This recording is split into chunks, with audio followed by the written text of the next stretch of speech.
Halo semuanya guys, selamat datang lagi di channelku. Kali ini kita bakalan bermain game Forza Horizon 4. Di video kali ini kita akan bermain British Racing nih, British Racing Green.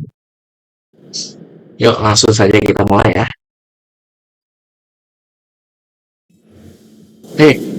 Maaf, kita mainnya solo. Second Century.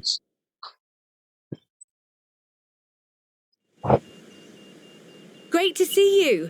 We're shooting a doc in the UK and I need a second driver. You've made a name for yourself and to have you aboard. I tell the story. Let's do it.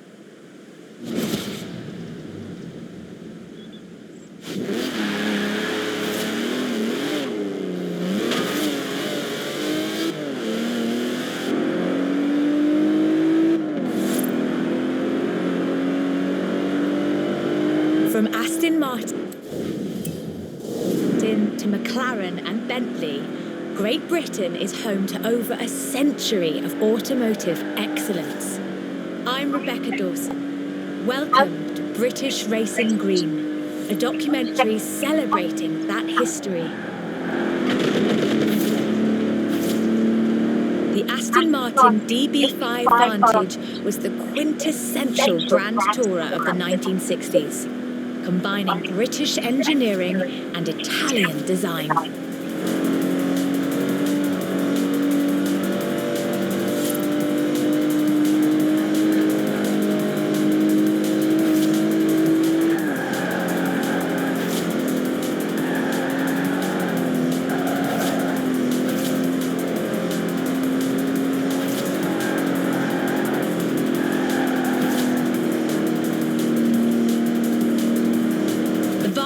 Featured side-draft carburetors and a refined camshaft profile, capable of a blistering top speed of 162 miles an hour in 1964. The clean lines of Superleggera's bodywork, reclining seats and wool carpets created a car that was luxurious as well as fast.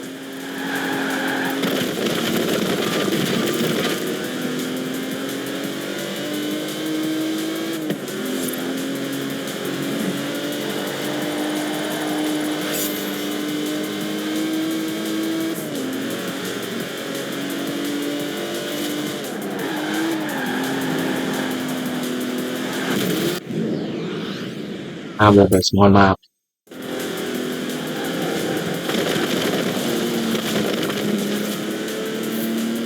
This car would form the basis for the DB range, with later cars improving on the design in many ways, but none would ever achieve the sheer iconic perfection of the Vantage.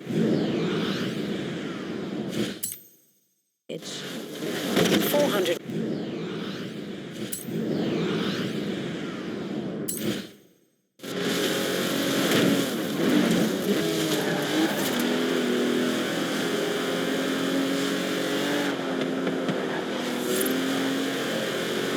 Turn left. For all of its beauty and engineering perfection, only 65 of these beautiful machines would ever be built. If you own one, you own a piece of British history.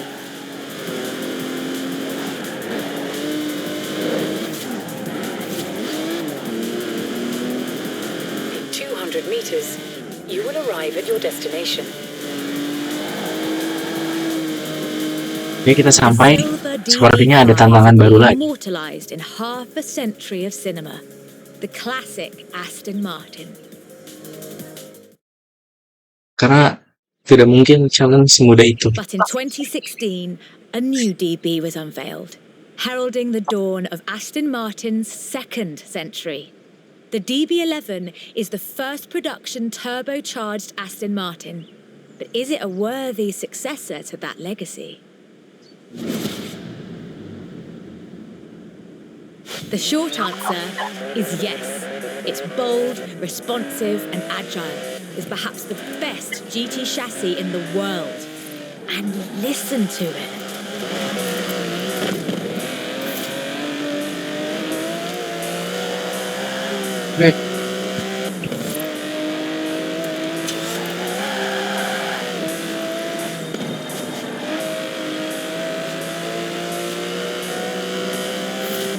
Able to hit 60 miles an hour in 3.5 seconds, the DB11's 5.2-litre twin-turbo V12 boasts a top speed of over 200 miles an hour.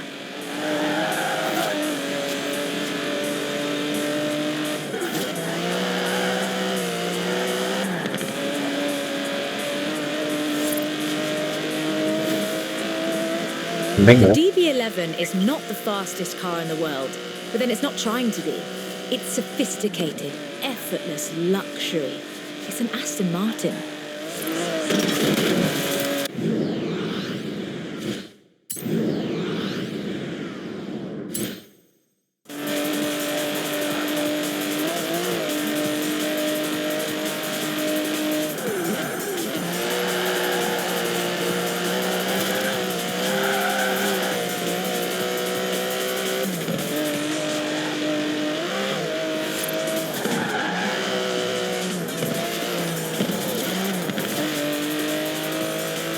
The DB11's front strakes channel air to create a virtual spoiler, providing downforce without compromising the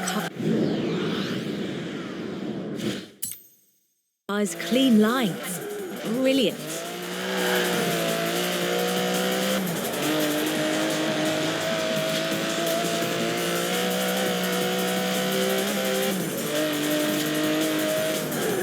Most importantly, I think, the DB11 proves that Aston Martin is ready for Kita harus nyemplung sana, guys. another century of beautiful cars. And I can't wait.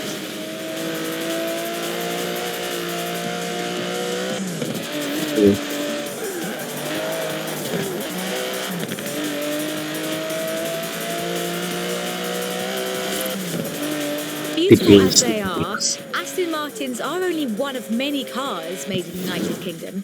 Let's see what else is out there. Bintang 3.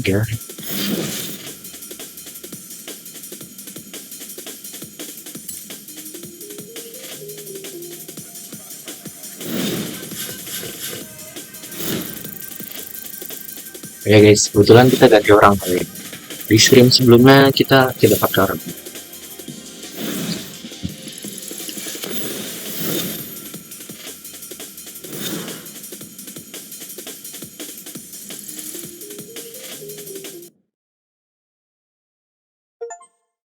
Second century, complete the first chapter of British racing dream. Sepertinya ada sedikit copyright. Oh, udah aman deh.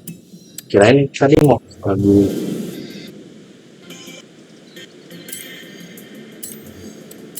aman ternyata. Utility hydro.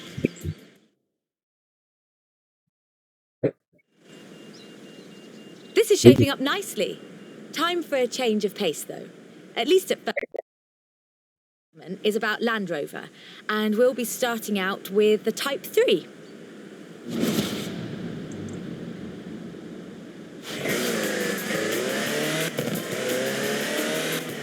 Maaf ya guys kalau suaranya agak bocor karena my earphone lagi rusak. Land Rover, the British sports utility vehicle. But before that, they were actual utility vehicles. Solid, tough trucks, unstoppable over almost any terrain. In 400 meters, turn left. The Land Rover Type 3 marks the point where that shift begins, and we'll be looking at what that meant.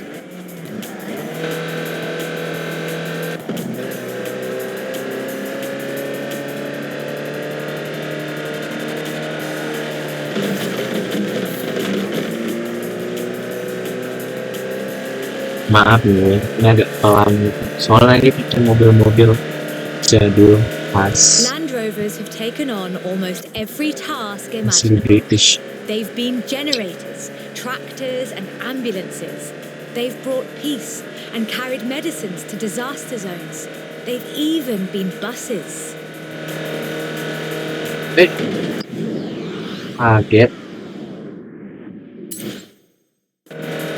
Karena ini pernah jadi ambulan, mobil bom-boman. Over 500,000 Series 3s were built, and over 70% of those are still on the road today. They were extensively exported and built under license abroad. Belgium, South Africa, even Australia and New Zealand. With a robust chassis and signature Land Rover engineering, the Type 3 also marked the first time that buyers could choose interior options, like seat box protectors and cubby boxes.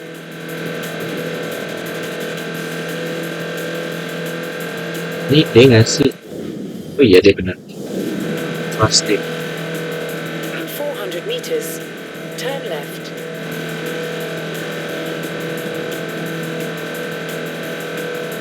The trend was increasingly clear, and the future of the Land Rover was starting to take shape. If you squinted, you could already see the shape of the first sports utility vehicle, the Range Rover. Penasaran deh guys, kayak mobil-mobil di Indonesia nih yang pada umumnya kayak While the Innova, Type 3 would never be particularly fast uphill, there is almost no hill that it couldn't climb, or down for that matter, if you put a proper winch on it. mobil-mobil Indonesia Innova, Pajero, Fortuner gitu-gitu. Terus apalagi ya, yang CR3, Suzuki XL7 gitu-gitu. Itu kelasnya masuk apa ya? In 1978, a Series 3 was custom built for Her Majesty Queen Elizabeth II. It only had 1,892 miles on the clock when it was auctioned into private hands. And it was in perfect condition. It would be.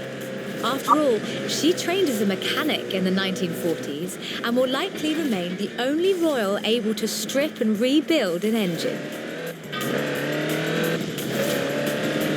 Along with the Range Rover, others would follow. Discovery, Defender, and the Freelander. Each a more sophisticated and enjoyable utility vehicle. But none of them were a replacement for the Type 3. They were a different kind of car.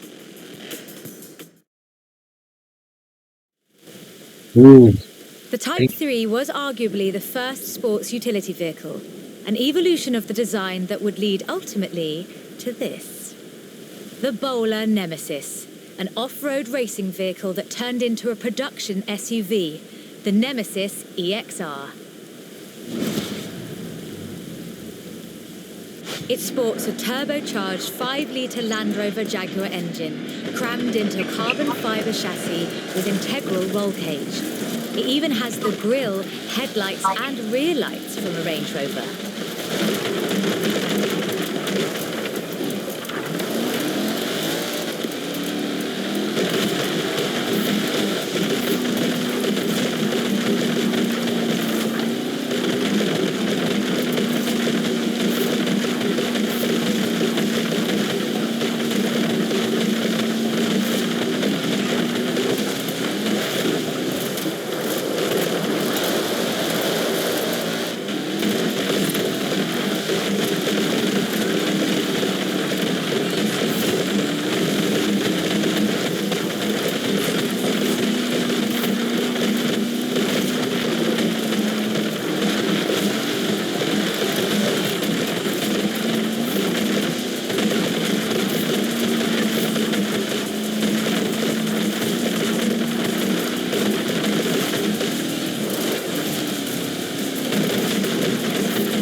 If you want to see what the Type 3 would be like if it ever stopped doing important things, this is it. And it's beautiful.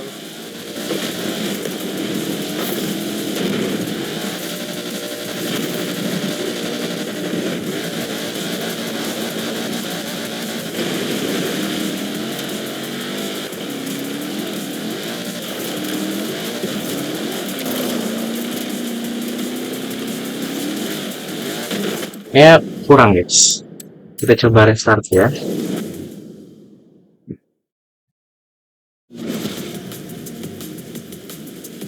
It sports a turbocharged 5-litre Land Rover Jaguar engine crammed into a carbon fibre chassis with integral roll cage. It even has the grille, headlights and rear lights from a Range Rover.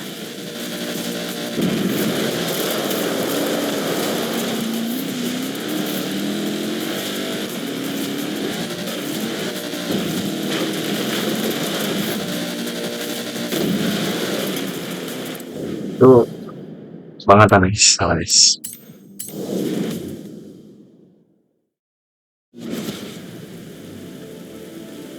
It sports a turbocharged 5-litre Land Rover Jaguar engine crammed into a carbon fibre chassis with integral roll cage. It even has the grille, headlights and rear lights from a Range Rover.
An all-terrain supercar.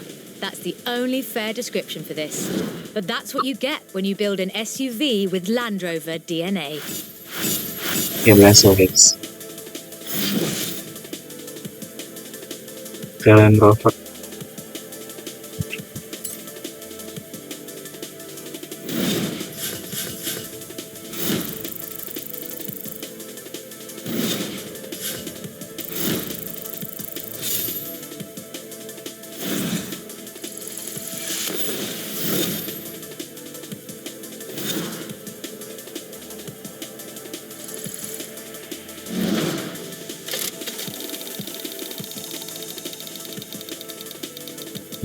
Mobil.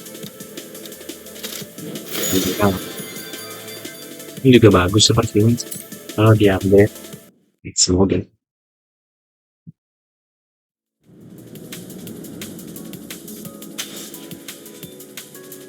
Nice 4. Guys, kita lanjut lagi. Main solo seperti biasa. Lanjut ya, The Lotus Spirit.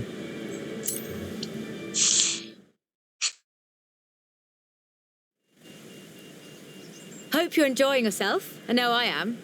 It's great to be able to just focus on telling a story while someone else handles the driving for once. Let's get to the next one. This time it's Lotus.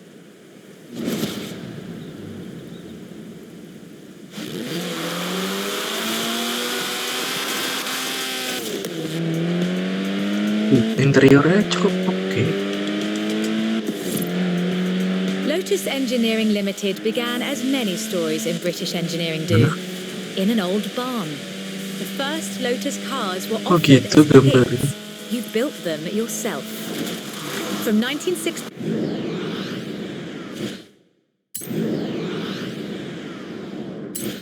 Kalau To dari do, depan they kayak ada began pop to actually up-nya. build the cars themselves.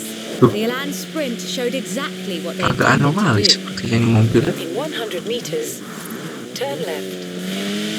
Built around a steel backbone with a fiberglass chassis, the Sprint weighed in at a meager 687 kilos parked on the curb. On the road, this translated into brilliant agility and fantastic performance.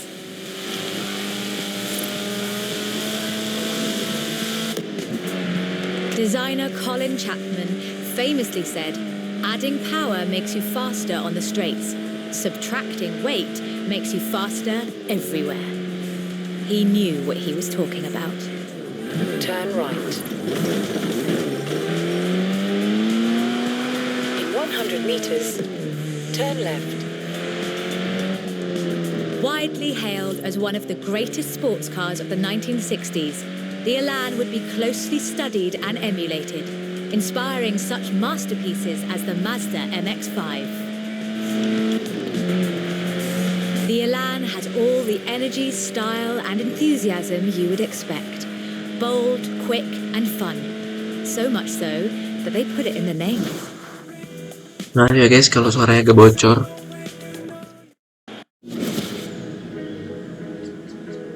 Touch the pedal, the Exige responds with instant, relentless acceleration, as you'd expect. With a 0 to 60 time of 3.8 seconds and a top speed of 170 before upgrades and tuning, the Exige is uncompromising.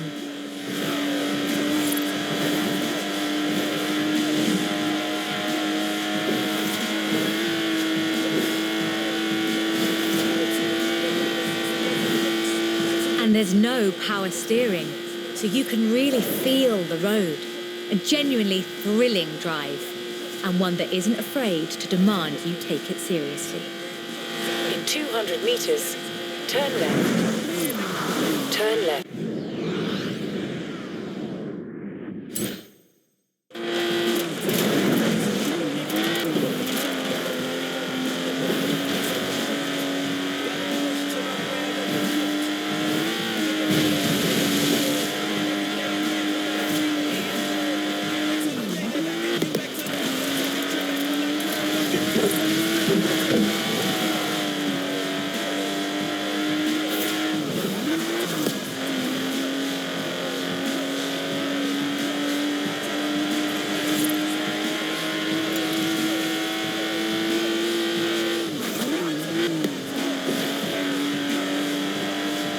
In 400 meters, you will arrive at your destination.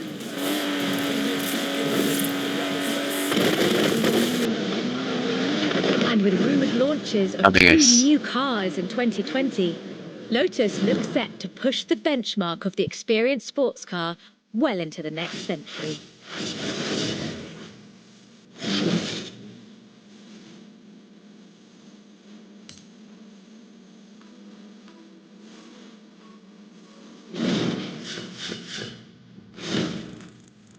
Nice.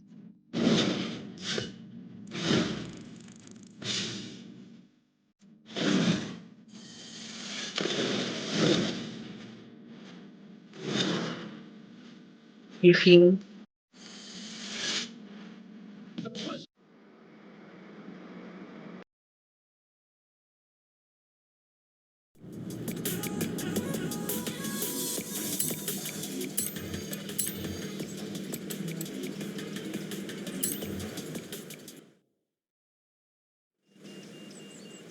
Done much rallying?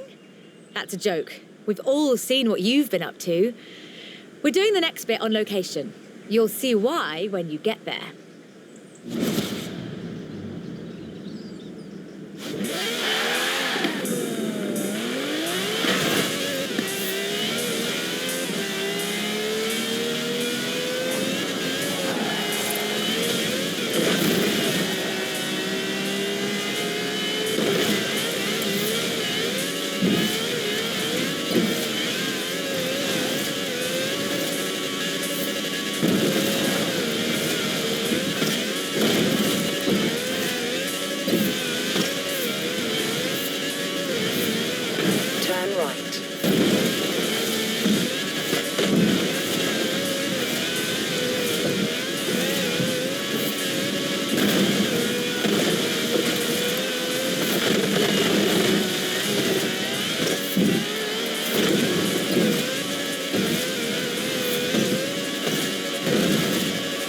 Okay.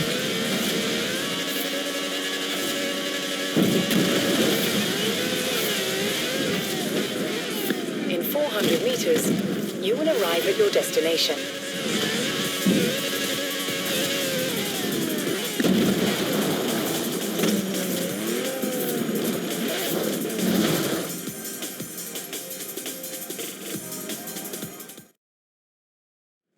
Udah sampai guys.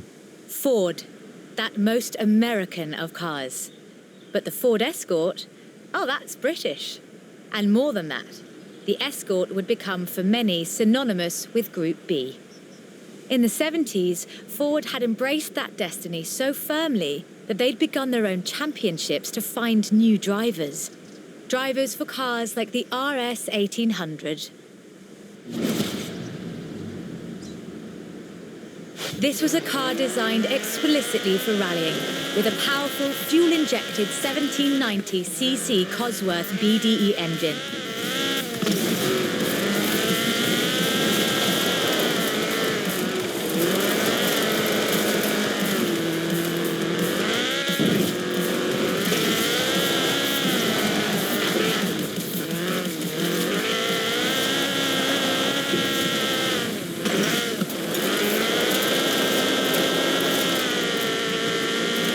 The RS 1800 brought home 17 World Rally Championship victories for Ford.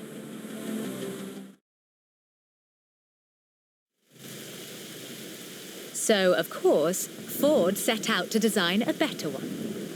The RS 200 Evolution was their answer.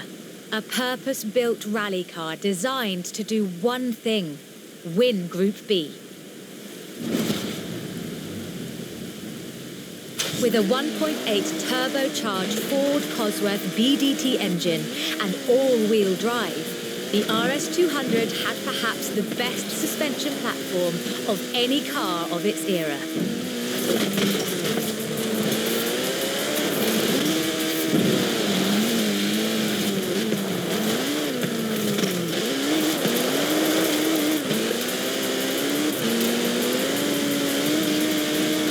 Fortunately, Ford built over 200 as part of the homologation requirements for Group B, so you can still find them, if you're lucky.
Press release.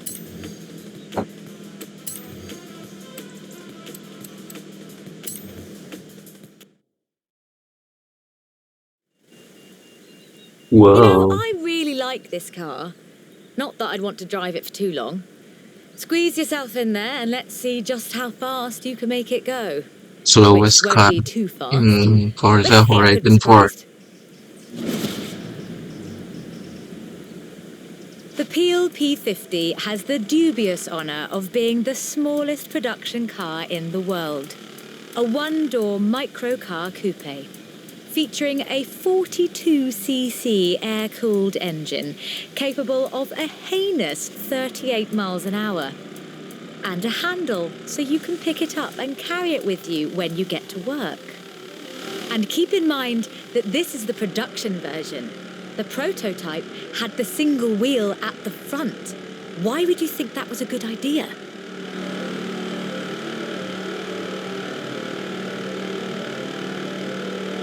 Ini cc-nya lebih kecil dari motor standar In pada 2010, umumnya guys. though, production restarted at Sutton in Ashfield.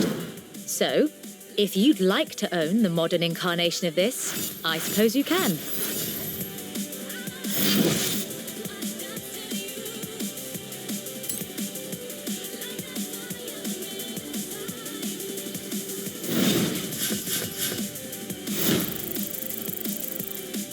Motor standar kan kayak 110, 150, atau yang paling tinggi yang standar ya, yang banyak kan kayak Vario 160, ini 42 cc buat mobil. Iya, ini standar motor NMAX 155, Vario ada yang 160.